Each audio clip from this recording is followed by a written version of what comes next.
Come on, screen. Come on, screen. Got to get closer to the mic. Not going to lie, Laker fans. I definitely thought they were going to lose 3 quarters. Not going to lie here.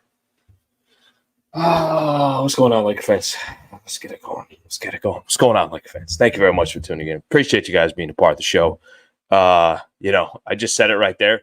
I actually didn't think they were going to win this game. Got to be honest with you guys. Coming into the fourth quarter, I'm like, yeah, it's going to be another L for the Lakers. But no, not tonight.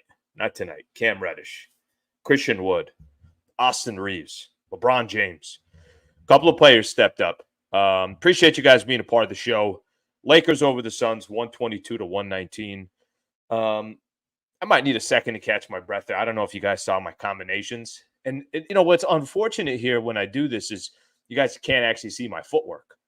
The footwork it's unmatched. Honestly, it's a little bit of Holyfield, Mayweather, Lennox Lewis. It's a combination of the greats. But that's my footwork. All you guys get to see is the upper body. I don't know what the hell I'm talking about. Appreciate you guys being a part of the show. Thank you for taking some time. A little post-game show action. Lakers over the Suns, 122-119, the final score. Cam Reddish hits 5 3-pointers for the Lakers. I just listened to LeBron talk, and then I listened to Cam Reddish talk. So I was listening to both of these guys and just wanted to see what they had to say before I got on here and went live. Lot to get into. This is a very interesting Lakers team. Let me just put it that way. It's a very interesting Lakers team. Very frustrating at times.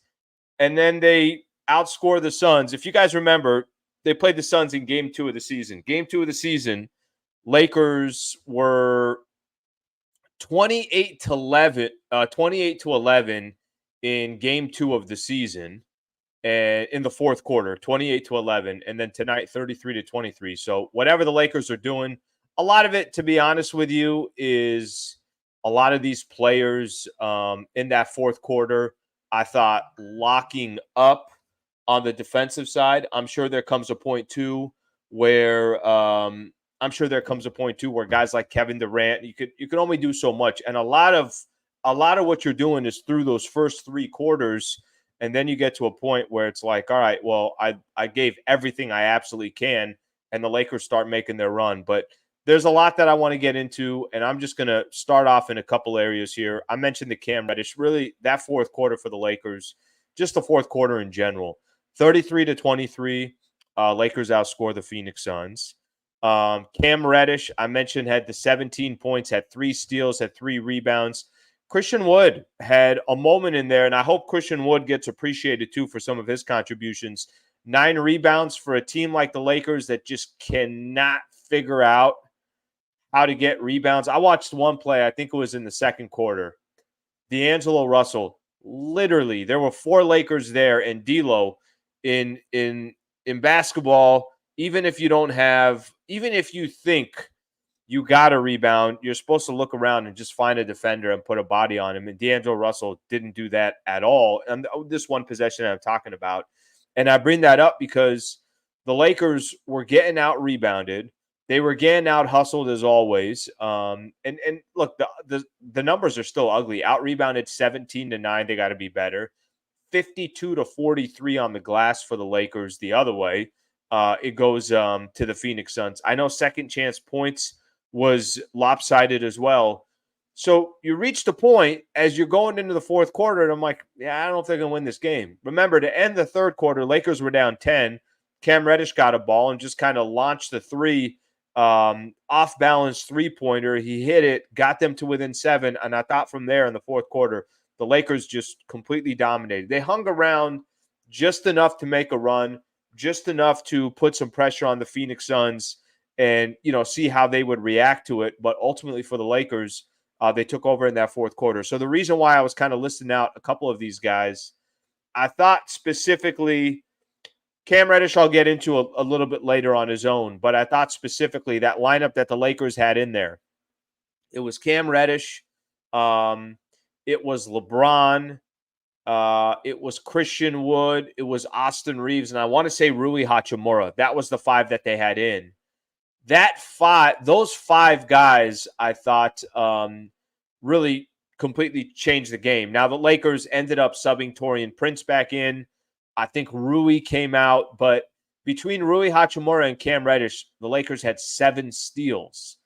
Christian Wood grabbed the 9 rebounds. Austin Reeves had 15 points and 7 assists. So I think those other guys that we've been waiting for to contribute, those other guys that we've been waiting for to, obviously have a more consistent contribution for the Lakers haven't been there, at least in my eyes. They were there tonight, but I don't think they were there just on the offensive end. They were there on the defensive side. And I think that's, that to me is the main reason why the Lakers ended up winning this game, is because defensively they look good. They won this game because they got stops when they needed to get stops. Excuse me there. Any successful team, you win because you're able to get stops. You win because you're a team that you can control one side of the floor, and then the other side of the floor becomes that much easier. So I think a lot of those reasons for me is how the Lakers ended up winning this game. There was a stat, ESPN mentioned this, and this is what was killing Lakers on, from a rebounding perspective. The Lakers took 10 less shots than the Phoenix Suns because they can't get rebounds. Now, the difference tonight is Lakers hit their threes. They have the worst 3-point shooting percentage coming into tonight's game. They were 30th, dead last. And tonight they hit 44% of their threes, so that obviously got them back in this. Got to the free throw line 34 times. That helped them get back into it. And overall for the Lakers, points in the paint, it's a wash, 52-52. Turnovers, 11 for the Lakers, 13 for the Phoenix Suns. So that's not too big of a disadvantage there. It's actually an advantage for the Lakers. But I thought they got stops in the fourth quarter when they needed to, and they got it from players that have not ultimately been there all year long for the Lake Show. All right, let me read some of these comments, and then there's a few things that I want to get into as well. Let me start up here from the top. First road win, 1-0 in-season tournament. I got to be honest with everybody. The in-season tournament that they're trying to hype up here, I'm still not in. Look, I'm good. I'm down to try this whole thing, but even Braun was kind of trying to sell it. All right, maybe it's just the incentive for a lot of these players. There's some cash involved. If they're excited about it, it's got a much stronger chance of getting me excited about it. But the only thing that I noticed differently in this game is that the purple on the floor was basically giving me a migraine for half of the game because I couldn't really tell the difference between the Phoenix Suns jerseys and the Phoenix Suns color on the floor. That's the only way that I knew that this was a playing game. But in all honesty, the playing portion, I really was not paying attention to. The only thing I was saying is, can we just get a road win? They're 0-5 to start out the year on the road. So to get to 4-5, and they got some really cake matchups coming up here over the course of, I'd say, the next week and a half, almost 2 weeks. So because of that, I think that's going to play to a big advantage for the Lakers. It's going to give them a chance again to some type of rhythm. Reddish in-game tournament MVP. There you go. Now these have already started. Reddish redemption. So I will tell you this about Cam Reddish. When LeBron was getting interviewed by ESPN, he had said something to the effect of, for all those people who think they know basketball and, said I shouldn't have passed the ball to Cam Reddish in Miami. Lakers end up losing that game. Cam Reddish took a 3. He said, I make the right play. Cam Reddish was open. I told Cam Reddish, and I'll continue to tell him, if you're open, I'm going to pass it to you. He is right about giving the man confidence, and he did that. Even Cam Reddish had missed a 3, and I was actually in my head saying, Cam, you don't have to keep taking these threes. I know you're open, but you don't have to keep taking them. But he came back and delivered a couple different times in the fourth quarter. And, like I mentioned, hit that 3 there at the end to ice it. And LeBron James was the first one to give him love and show his appreciation for him doing what he did. Awesome fourth quarter turnaround I got here. Best win of the year. David, you're right. I know they played the Clippers as well, but this one was on the road. You had to come back. The only unfortunate thing with that is they haven't had many good wins this year, period. So The list isn't too long. But I agree with you. It's a good win for the purposes that I mentioned, and that you had a supporting cast that contributed. Speaking of supporting cast showed up. Let's go. That's how it's done. I agree with that. All right, let's keep coming in here. Throwing haymaker sleep, but the footwork. That's the thing, is I feel bad that you guys don't get to see some of that footwork. It's really it's a work of art. Let's just put it that way. It's a work of art. Prince with a good D. That's a good observation there. Torian Prince actually had a lot of moments. You're not going to stop Kevin Durant, but can you make his life a little tougher? Cam Reddish had a lot of moments. You're not going to stop Kevin Durant, but can you make his life just a little bit more difficult? That's all you're really asking for, to be honest with you. That's literally all you're asking for in when you're taking on one of the best players in the world, who it feels like he can just get off any shot that he wants, and he can. But I did think Torian Prince had some moments as well where defensively, this is where it showed. I guess that's why I get so confused about the Lakers getting out rebounded. But this shows you that it's not just about size. The Lakers got so much length. They got size. They got wing players, but they can't freaking box out and get rebounds. That doesn't make any sense to me. But defensively, what they're able to do is they're able to, as best as they can. Again, KD's going to get his, but they can make his life a little bit more difficult. Just watching some of the replays here, Braun hitting that fadeaway, 2:45 left over Grayson Allen was a big shot. Very, very difficult shot. They still got a couple more buckets after that. Finally showed heart tonight. I don't disagree with this one. Finally showed heart is a great observation.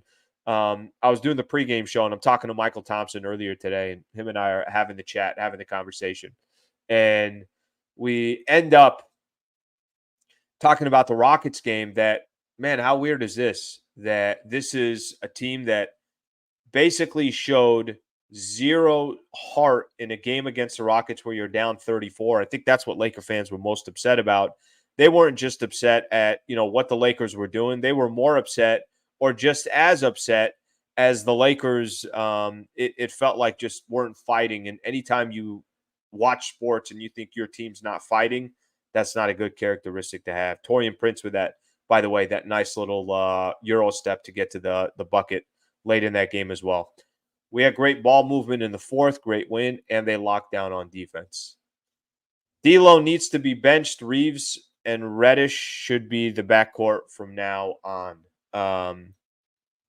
Lakers had an interesting moment there where they decided to come in with a different starting lineup. And that one threw me off, to be honest with you.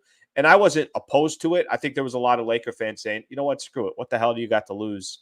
By the way, Francis, thank you for the super chat. Greatly appreciate that. If you guys do throw a super chat in here, 100% I will read it. If you don't throw a super chat in here, all good as well. I'll do my best to get to some of these comments, but thank you, Francis, for the super.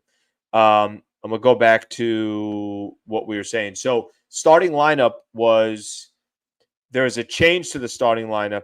KD, by the way, 38. Bradley Beal, 24. Wait till they get Devin Booker back, and that's going to be, obviously something that will be interesting to see. But ultimately, they're going to be top heavy the entire time. I'm okay with the Lakers trying something different and saying, hey, let's go with a new starting lineup. Got no problem with that. No issue with that at all. I think that's actually a good idea to try something different. Now the question is going to be, well, is that the right starting lineup to have? The concept and the idea of taking Austin Reeves out of the starting lineup, I believe, is he could be much more aggressive on offense when he comes in off the bench.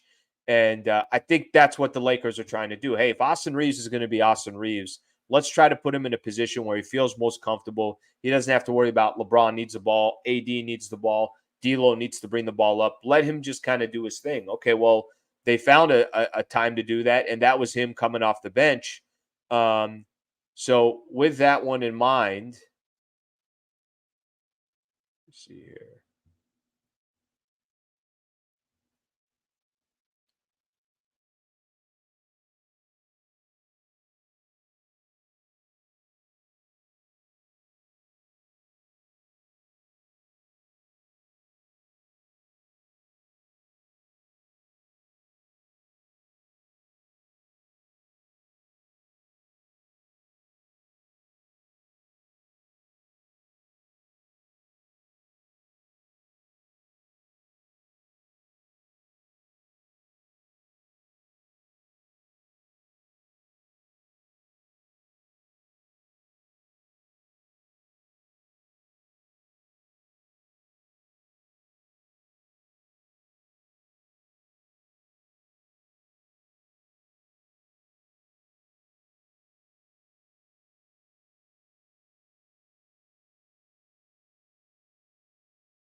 Okay, it looks like we're back here.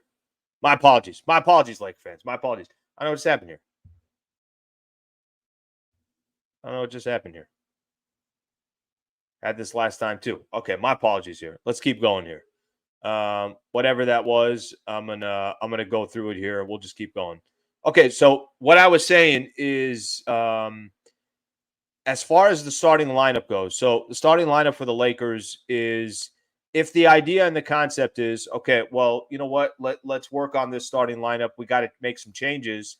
I noticed at least from Austin Reeves, even though he did not start in the game, he still got 35 minutes. So what's the problem, right? Like think about that for a second. Even if he does not start, but he still gets 35 minutes of play, what's the problem? I actually genuinely don't think it's an issue at all if the man is still getting big time minutes and he got big time minutes. But this time you were a little bit more strategic with his minutes and you decided how to use him and when to use him was going to be a little bit different. For those that are saying you got to bench D'Lo, look, D'Angelo Russell had moments in this game as well. He still had 9 assists tonight. He had 19 points, only took 12 shots, and he shot 50% from the field and still got 29 minutes. I don't think you could depend on Cam Reddish to get you 17 tonight. I think Cam Reddish just had a good night. I thought Doc Rivers on the ESPN, I know, believe it or not, I'm giving Doc Rivers a compliment. I thought Doc Rivers on the ESPN broadcast said it best. I thought he said there was a little bit from everybody. And at one point, it was D'Angelo Russell had his moments. At another point, you had Rui Hachimura hit a big three, get a big time dunk. I mentioned he had 4 steals, so he was playing good defense. He had his moment. Cam Reddish clearly had his moment. Austin Reeves was having his moment. Christian Wood was having some of his own moments. So I think for the Lakers, as much as we want to look at this comment, Max, I appreciate your comment here. D'Lo needs to be benched. I think you need a collective group, and one guy might be great for the fourth quarter. Another guy might have contributed in the first half. Another guy might have had a good third quarter, but that's the whole point of having depth and a number of players that you think that can play well and that could be there is you don't have to go to an extreme like this and say, well, don't play D'Angelo Russell. No. If D'Lo's not playing well, you take D'Lo out. But 19-9 from D'Lo and shoots 50%, I don't think there's any Laker fans that were upset with that. And like I said about Austin Reeves, maybe this is going to be the idea and the concept with Austin Reeves that the Lakers have. Maybe the idea and the concept is going to be, well, we will put him in. We'll have him come in off the bench and then, see what he's doing. And if it's working and the Lakers are playing well or they're playing better that way, then it's all good. You can do it that way. Okay, let's see what else we got here.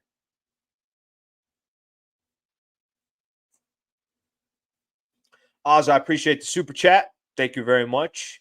Team looks good when AR has the ball and starts the offense. Greetings from Costa Rica. I'll say this about Austin Reeves. I just want Austin Reeves to look comfortable. I think so far this year, I feel like he's doubting himself, does not look comfortable. Looks like he has plenty of moments there where you're kind of looking, it's like, that's not the Austin Reeves that I'm accustomed to. He still only took 11 shots, 6 of 11. But when he did get his buckets, they were in big time moments. There was a little isolation basketball. There was a little, okay, everybody kind of move out of the way and let Austin Reeves make a decision or determine how he's going to get to the basket. And I thought he had a couple moments where, he had defenders on an island and he was able to go to work. That's probably when Austin Reeves is his most comfortable. It doesn't mean that he can't hit a three. It doesn't mean that there's other ways that he can't contribute. But I think there are times where he feels most comfortable. I got the ball. I got a defender in front of me. Let me expose that defender. So I think that's obviously a positive thing. Oz, thank you for the super brother. I appreciate that. Bargain shopper. Happy birthday. Happy birthday. Birthday tomorrow. So my birthday was on Monday. So we're both, look at us. We're both, was it Monday? Yeah, it was on Monday. We're both close there, bargain shopper. Happy birthday, and I appreciate you being a part of the show. Okay, guys, wish her a happy birthday. What the hell is this? Have some respect here. Did the video go blank to anybody else? Maybe. Maybe. Okay, we're back. Don't worry. We're back. We had a little hiccup. Hiccups happen. All right, let me read some more of these. Like AR-15 off the bench. Okay, Junior E, appreciate you with the comment there. I wonder if this is going to be the norm. I wonder if this is what the Lakers are going to do moving forward now. Are they going to say, all right, let's use this. Let's use Austin Reeves off the bench. I'll be interested to see if that's what the Lakers do moving forward. Listen, when things aren't working, I mean, part of me says to myself, if you have, this is what's already happened this year. I just want to give you guys an idea what's already happened. And they did win tonight, so let's give the Lakers credit, 122-119. But this is what's happened so far. You got off to a slow start. You have some injuries. You have your coach call you out after the loss against Orlando and saying, I can't box out for you guys. That's an effort thing. You have a 34-point loss against the Houston Rockets. You have already a change in the starting lineup where you're taking Austin Reeves out, and it's not because of injuries. You're just taking him out and you're trying something different. They've had a lot happen in 9 games. So that part I think is interesting. Doc is still around. Yes, he is. He's calling games now on ESPN. Man, that man has found a way to make a good living for himself. A very nice living for himself. Appreciate the super here. Christopher Prince was hounding the ball on defense tonight. You know what I love about this channel? I'm not kidding. This is just it's complete 100% truth. You guys know your ish. You guys know your stuff. Like everything that you guys are saying here, maybe the casual fan does not, maybe they just don't notice stuff like that. But I got a lot of people with these comments that just, they know what they're talking about. They know the game. They enjoy the game. They're passionate about the game. So thank you, Chris, for the super and the comment right there. Let's see what we got here. Some of those threes from Reddish, Lee was hitting 50% of 3. If he's that wide open, should be hitting those threes, those at a high rate. First of all, I appreciate you saying that I'm a 50% three-point shooter. I appreciate that. But I'm a very humble guy. I'd say more like 48%, maybe 47.5%, somewhere around there. But I'm humble. I'm not trying to brag or anything. I'm just saying that corner 3, we're hitting 47.5% of our threes. Yes, the threes are open. However, let me see how many he took. Took 8 threes. He hit 5 of them. Let me tell you something about the league and the NBA. And, this is just kind of, they're not easy to find. Those 3 and D guys, those are not always easy to find. And when you find them and they are, they're you keep them. You find ways to keep them on your roster. And I don't think Cam Reddish is going to be a guy that we're going to look at every single day and say, hey, Cam's going to hit 40% of his threes or 50% of his threes. I don't believe that's going to be the case. I think he had a good night tonight. But I care more about what Cam Reddish was doing on the defensive side with his 3 steals, hounding everywhere, just good energy. That to me is more important because the threes are going to come and go. If every player was hitting 50% of their threes because they're as open as Cam Reddish, there'd be unbelievable contracts in the NBA because those types of guys are so valued and they're hard to find. So keep that one in mind as well. Okay, let's see what else we got here.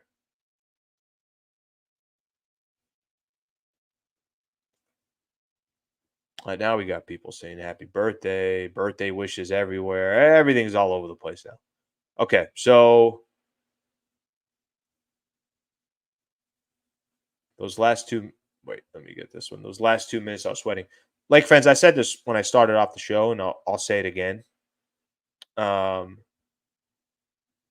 of all, Hisco, I'll bench your ass, okay? I won't even get you in the game. Send your ass down to the G League, okay? Bench me. How you think you're talking to?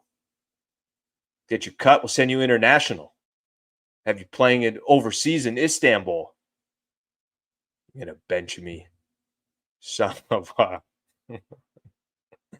I don't know what the hell I was talking about. I forgot the last comment that I had, the one that I was reading. This guy threw me off, benching me. Come after your ass. I can't remember at all. Oh, I got it. Okay, this is the one I had. Those last 2 minutes, I was sweating, Sliwa.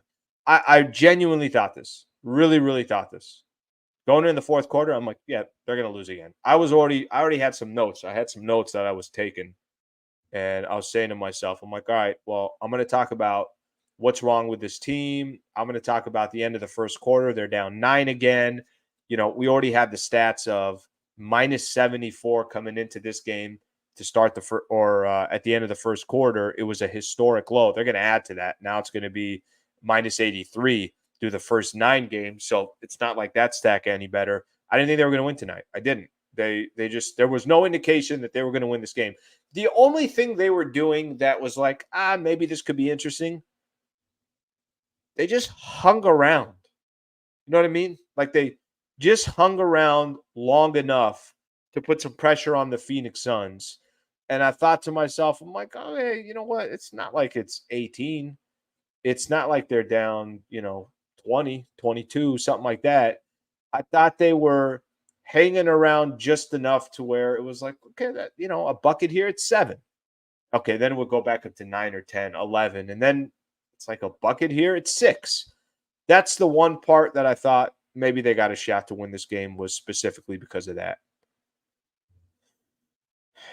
All right, let's see what we got here.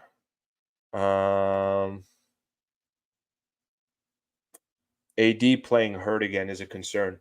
That's a good point. I don't know how healthy Anthony Davis was tonight, but he wasn't overly aggressive. His numbers aren't bad. 18 points, 11 rebounds. I mean, they weren't awful. They weren't terrible. 5 of 14 from the field, 8 of 8 from the free throw line. So he did struggle from the field, but 18 and 11, it wasn't your typical Anthony Davis. I'm going to go off of, what I've been saying all week on radio. It's like, if he ain't healthy, then you shouldn't be playing him. Clearly, he was healthy enough tonight to go because I don't think they would have played him 36 minutes. I really don't. And I think the Lakers are cautious to begin with Anthony Davis. So I don't think that I'm not going to be concerned about it because I really do believe if they play him, there's got to be a specific reason why they play him. All right, Vando update. I think it's coming this weekend.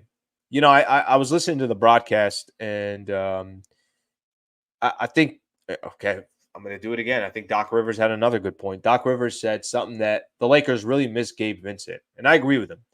I think Gabe Vincent is the type of player that is, let's say D'Lo's not playing well, he can be Dennis Schroeder-like of what the Lakers had with Dennis Schroeder last year. He's not going to create as much off the dribble, but he's going to be a better spot-up three-point shooter, and he's going to be just the on-ball defender.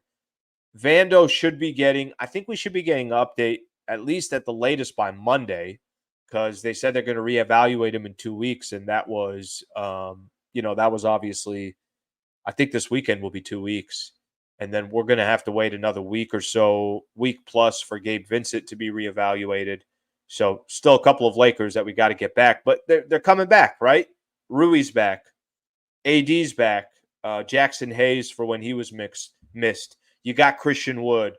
You got Cam Reddish. You got enough right now to make sure that you clean house over these next couple of weeks. I'm going to get into what that schedule in just a few minutes, but they definitely have a very favorable schedule coming up.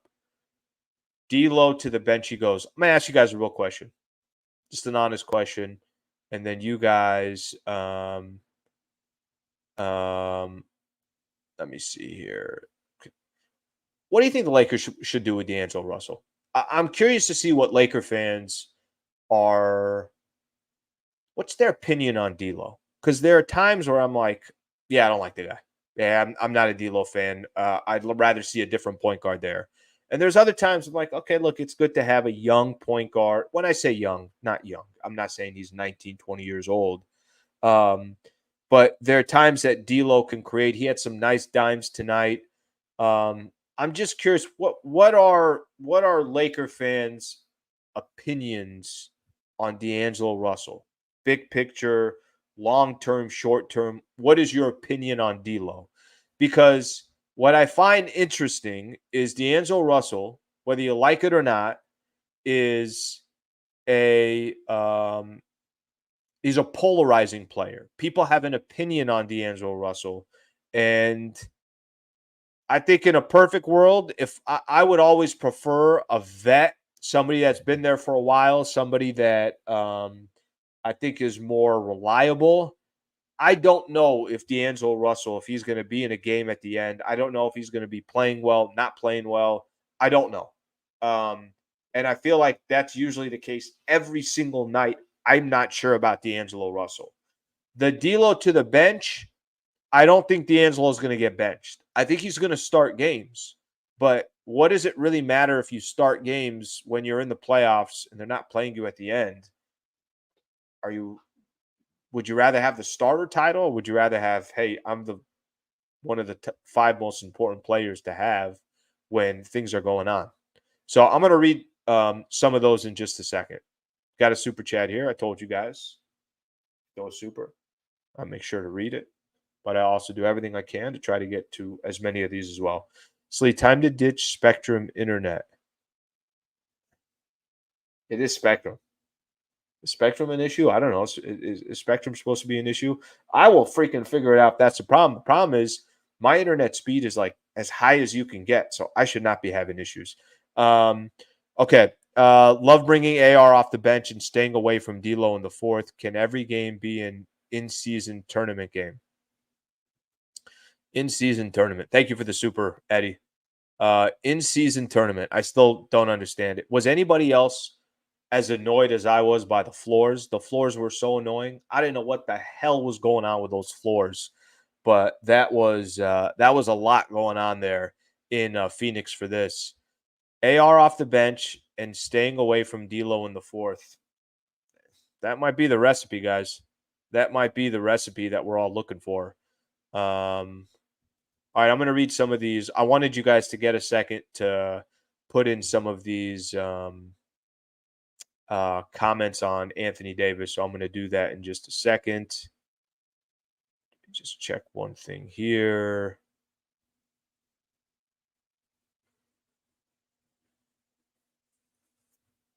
Did I lose today? Yeah, I did lose today. What did I lose on?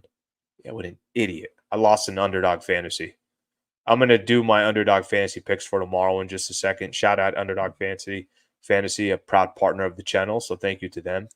Why did I pick under on Kevin Durant? What an idiot. Yes, MAGA, make Austin great again. We all know that. Everybody knows that. Everybody knows that. All right, let me read some of these. Fallbrook, California, San Diego County. Thank you, brother. Thank you for tuning in. We'll do that in a second as well. I don't want to do that just yet. So why did I read it if I didn't want to do it? Then people are just going to start doing it. D'Lo is shaky in the playoffs and it scares me. Funny thing is, I'm not even talking about the playoffs because in the playoffs, I'm with you. This might be the best description for those who are just tuning in. I asked the question, what are your thoughts on D'Lo? You like the man on the Lakers. Would you rather see him as a trade chip? Do you have confidence in him? And I think I have a feeling where most Laker fans fall, but D'Lo is a wild card. Might be the best description I've heard of D'Angelo Russell, and it's clean and simple. Will, thank you for the comment there. Okay, here's one for D'Lo. D'Lo is one of our very few pure shooters. Not wrong there. Thank you to the NBA Institute. You certainly have a chance to advance to the last 8 after group play ends. Wow, that's funny that people care. I hope I start caring on this. I really do. Tonight, I just wanted the Lakers to get a win because they're 0-5 on the road. Laker fans have a short leash on D'Lo. I agree. D'Lo's game reminds me of a poker face. And problem is, it's probably not, it's like a maybe a poker face that you can read. Like the guy doesn't seem to, or no, actually, I think that is a good description. You don't really know what you're going to get. I think there's a little bit of that. D'Lo's hot and cold. Okay. Consistency is hard. Yeah, I don't think anybody's questioning that. I know that. He's the third best scorer for the Lakers. Why do y'all hate him so much? He can score. Okay, let me give you let me help you out here, because I think I could give you, Joseph, I think I could give you my take on this of why do you guys hate on him so much. He can score. He's not always scoring, and it doesn't mean he's always efficient when he is scoring. So it's not like he's on all the time. That's number one. Number two, that's not helpful if you can't play a lick of D on the other side, which is why he couldn't get PT in the playoffs against Denver. So I think maybe instead of saying, why do you guys hate on him so much he can score, I would say he's the third best scorer for the Lakers. He can score. But damn, I wish he was more effective on the defensive side. And I wish sometimes he was more efficient. I think there's a little bit more to it than that. Floors are too much. No question about that. Those floors are giving me a migraine. And then we have the floor is not bad. So maybe it's me. All right, let's see what we got here. Yeah, not a fan of the floors. Okay, we got people now talking floors. Okay, let me do this. Let me do this real quick, and then I want to get into some roll call. Actually, put your roll call comments in right now. Do your roll call comments. We could get started with that. I want to give a shout out here to Underdog Fantasy here real quick. So I'm gonna give you guys a quick backstory here. I'm gonna take you guys under the hood. So in my world, I have a lot of experience on the business side and the sales side because I did that for a long time in the sports world for ESPN 710. I was doing it for 10 years, and I had some history before that as well. I got this channel here that I've built over the years that I absolutely love. It's a channel that I own and operate. It has nothing to do with anybody else. This is mine. So recently I went out and I said, okay, let's start building this channel and let's go find a partner. Underdog Fantasy is the first partner that I've had on the channel. And one of the things that I'm doing here and that I'm trying my best to do is for those, look, it doesn't have to be for everybody. If you're not into daily fantasy sites, that's okay.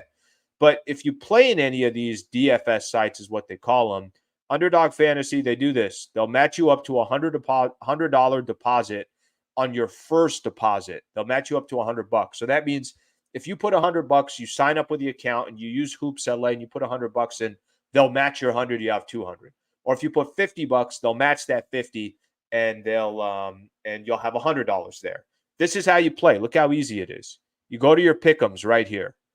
I'm going to go to the NBA because that's what I play typically. Is I play the NBA.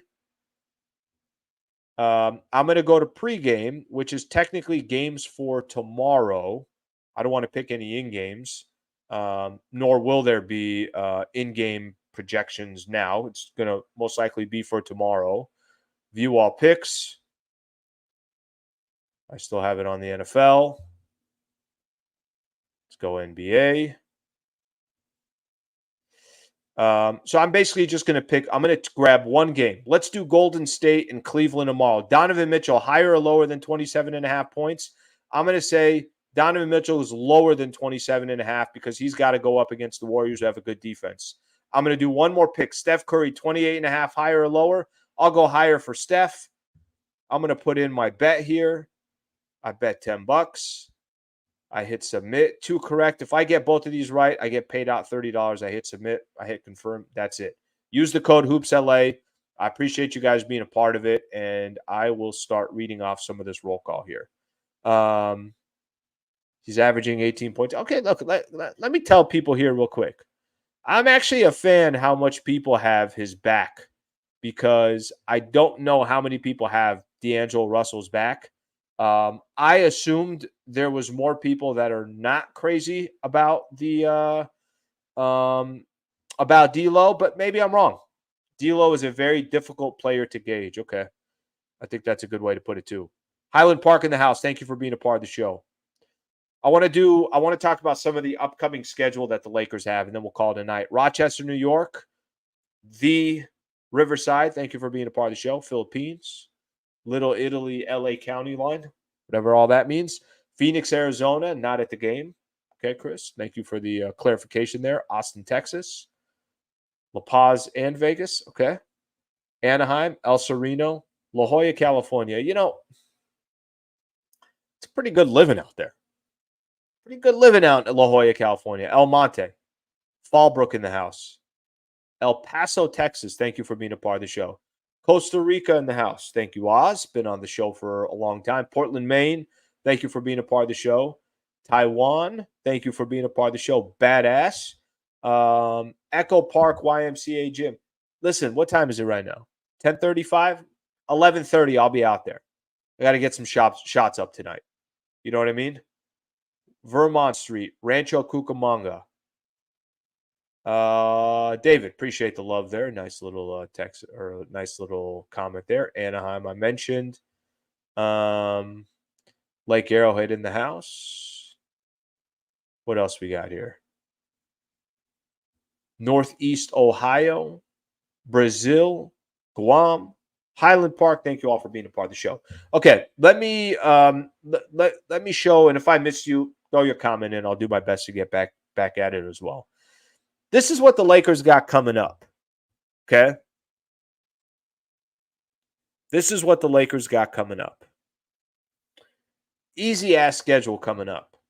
And I hope they take advantage of it. I really, really hope they take advantage of it because they're sitting at 4-5. They got off to a rough start. Look at the schedule that the Lakers got coming up. And I want to actually put this side by side with the teams and the NBA standings because I think I could give you guys some context here of what all these teams are doing. Okay, they got Portland coming up on Sunday. It's a home game. What are the Blazers in the Western Conference? They're 3-5. Not a good team. Then they got the Memphis Grizzlies. Grizzlies are 1-8, worst record in the NBA. That's a home game. Then they got Sacramento, another home game. So 3 straight home games for the Lakers. Sacramento, are they getting any better? Are they okay? They've won 2 in a row. They're back to 4-4. I know they were struggling, but they were struggling primarily because De'Aaron Fox was out. So that's not a gimme. I'm going to see here how much longer he's out for. Yeah, he's still not playing. So let's see what they got for him on injuries. Not playing Friday's game. So maybe he's back by then. But let me just put it this way. If he's not playing in that game, Lakers should win all 3 of those games at home. Portland, Memphis, and Sacramento. And even if he is playing in that game, they should win that game because they're at home and they already lost to the Sacramento Kings. Okay, after that, they're at Portland. Again, a team that's not very good. And then you got another stretch of home games, Houston and Utah.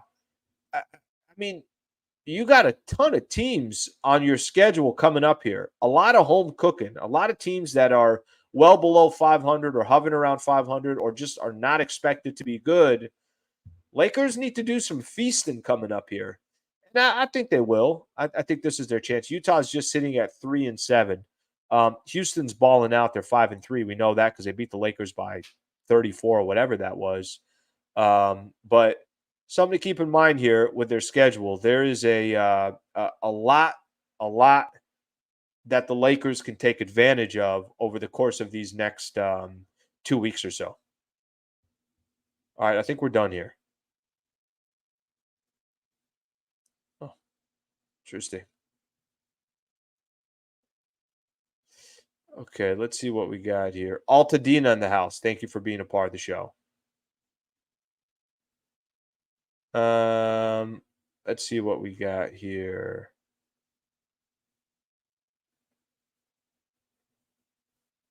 Couple more of these, and we're going to call it a night. Altadena, badass area.